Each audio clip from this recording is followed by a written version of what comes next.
sidee ku kasban kartaa qalbi kaa janjeera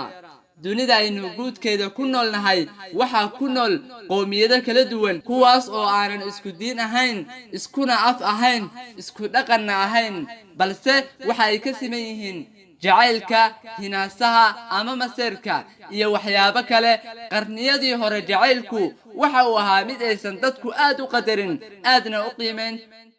أقبلت يا رمضان الخير مستبقا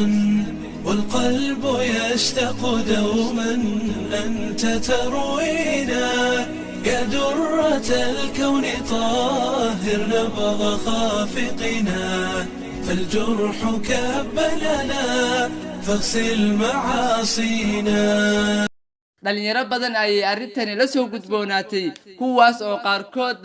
ku degdegay in ay soo bandhigaan jacaylkooda qofkii ay jeclaadeen iyagoo aanan isweydiin maxaad kala kulmi doontaa waxaa dhacday in badan in qofka ay u soo bandhigteen jacaylkooda uu soo dhoweeyo soo dhoweyn aan uurka ka jirin balse ka tahay niyad dhis iyadoo qofkii jacaylka hayayna uu u qaatay inuu ku guulaystay jacaylkiisa oo uu helay qalbigii uu gaclooday laakiin muddo kadib ayuu ogaadaa inuusan helin jacaylkiisii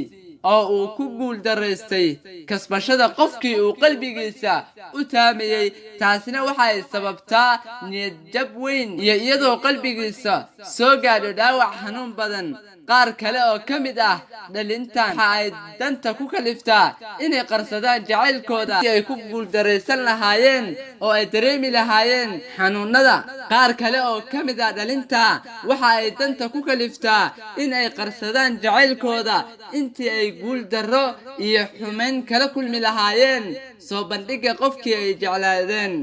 taasina ma ahan mid uu qalbigu ku bogsoonayo waxaana ku sii kordhiyaa jacaylka iyo rabitaanka uu u qabo qofka uu jecel yahay soomaaliduna waxay ku mahmahdaa waxa qarsato way ku qarsadaan walaal haddii ay kula soo gudboonaato arrintan oo kale oo aad weydo sidii aad u heli lahayd ama aad ku kasban lahayd qof aad jeceshahay qalbigiisa ama aad ku kasban lahayd qof aad jeceshahay qalbigiisa waxaad kaga bogan doontaa dulucda muuqaalkan oo ah sidee ku kasban kartaa qalbi kaa janjeera sidaad ku kasban kartid qalbi kaa janjeera way fududahay haddii aad samayso shuruudahan midka koobaad horeen ha noqon qof ku degdega bandhigga ama gudbinta qofka aad jeceshahay fariinta jacaylkaaga qodobka labaad waa inaad tahay qof furfuran dabeecadda wanaagsan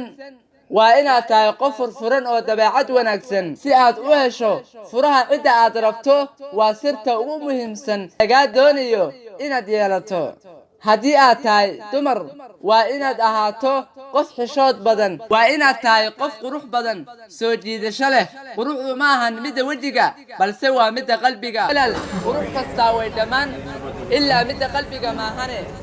waxaa u wanaagsan qurux midda qalbiga ka ahaatay haddii aad tahay gabar ama wiil ku dadaal sidii aad u ogaan lahayd ka aad jeceshahay waxyaabaha uu xiiseeyo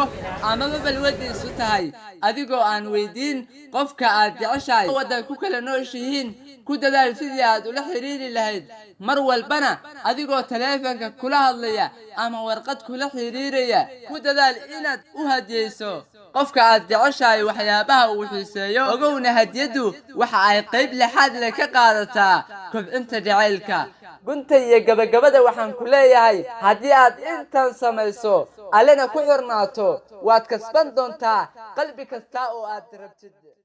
أقبلت يا رمضان الخير مستبقا